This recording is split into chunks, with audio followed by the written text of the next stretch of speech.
Recently, I've been going out of my way to watch at least 3 episodes of any given anime a day, because I noticed that when I don't do that, I just end up getting buried in work and never actually getting the time to watch or even read the things that I want to consume. And now that I've been watching more and more anime more and more frequently, I couldn't help but do this video. 10 anime that need to be adapted as video games. Now, before we get too deep into this list, I will mention that I won't be mentioning anime that have had console releases before. So as much as I would love to say My Hero Academia or Naruto, these series have already been adapted as console games in the past. However, as we go through this list, you'll notice that obviously, I'm not counting like 3DS releases or mobile releases. If they've had a 3DS game or a mobile game, they're still eligible for this list. Starting at number 10, Haikyuu. Haikyuu is the only sport anime on this entire list, and I'll be honest, I wouldn't exactly be excited about a Haikyuu game, but I felt obligated to add at least one sport anime to the list, and I had to choose Haikyuu because it's the one I'm most familiar with. Number 9, Fire Force. Fire Force is an anime that hasn't actually even started yet, and to avoid spoiling the plot, I'm gonna say very little about it. But the series focuses on a special unit,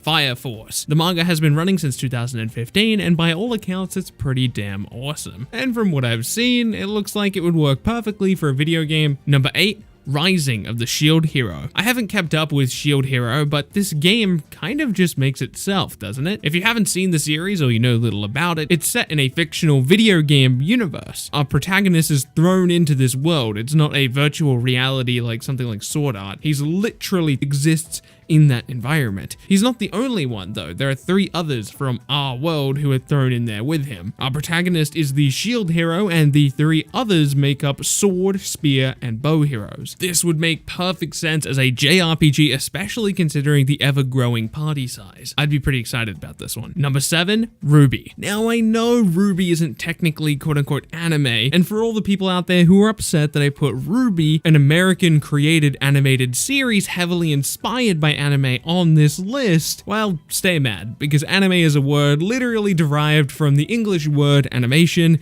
and it's my damn list, and I'll put whatever the heck I want on it. Do I seem salty? I'm a little bit salty. Anyway, if I got to pick a specific genre for a RWBY game, it would definitely be a fighting game. Arc System Works have animated the characters beautifully in cross-tag battle, but we still don't have an official RWBY game. An RPG would work as well. It's worth noting that there is a RWBY beat-em-up game on Steam, but it's basically a fan-made game. It had a really tiny budget, and it's not on consoles. Number 6, D. Greyman. I was gonna put Psycho Pass here, because I like Psycho Pass a lot, but it turns out Psycho Pass already has a console game, so D. Greyman. I actually don't know much about the series, I just know aesthetically it looks really cool, and I'm sure it would make for an awesome game, and I've got a lot of friends who are really into the series, so I thought I'd just throw them a bone on this list. Number 5, Assassination Classroom. I imagine an Assassination Classroom game being quite linear, following a very specific, already laid out story for you, but perhaps you could create your own student who learns underneath the tutelage of Koro Sensei. Actually, that would kind of be like the Attack on Titan games. For people who haven't played those, basically, you can create your own character,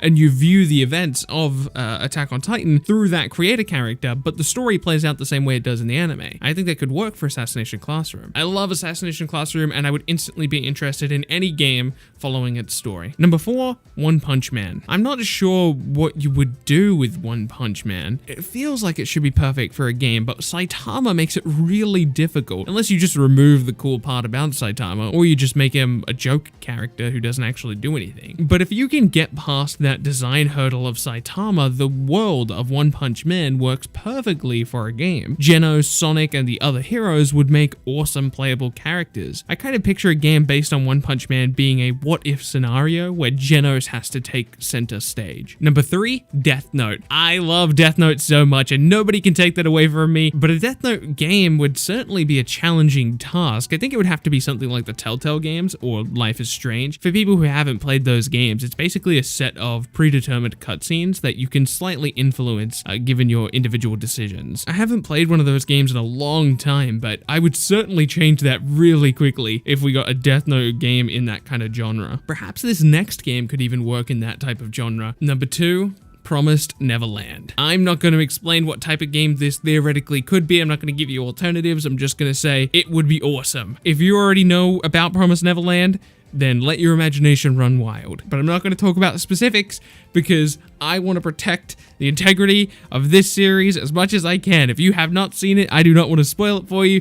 It is incredible. Please go watch it. If you have not seen Promised Neverland, this is the point where you need to go watch it. As soon as this video is done, load up your Crunchyroll or whatever you watch anime on and watch Promised Neverland. Number 1, a recently found favorite of mine, Kimetsu no Yaiba, or Demon Slayer. This series is awesome, and it's open to fitting into really any type of genre you want it to be. It could be an RPG, it could be an arena fighter, heck, Call-Up Arc System works, I get a 2D fighting game in here. It could be absolutely amazing. I can't even imagine playing a game in this amazing art style that Ufotable has brought to life in this series. Thankfully, the series is really popular, or at least it is right now, and as long as it keeps that success, I would imagine that we will get a Kimetsu no Yaiba game eventually, and I will be there to play it because I'm sure it will be outstanding. At the very least, it should look beautiful, right? That should be the main priority. If you get access to the Kimetsu no Yaiba IP and they say, hey, go make us a Kimetsu no Yaiba game, I feel like you immediately have to start working on what the game is visually going to look like, because I think that's the most important thing, especially considering the amazing work that Ufotable has done with this series. That's going to be it for me though. If you enjoyed this video or you have an alternative suggestion for an anime that should be adapted to a game, let me know in the comment section below. If you're new around here, don't forget to leave a like on the video because it does help other people find it. My name has been Bilbzy and I will see you in the next video.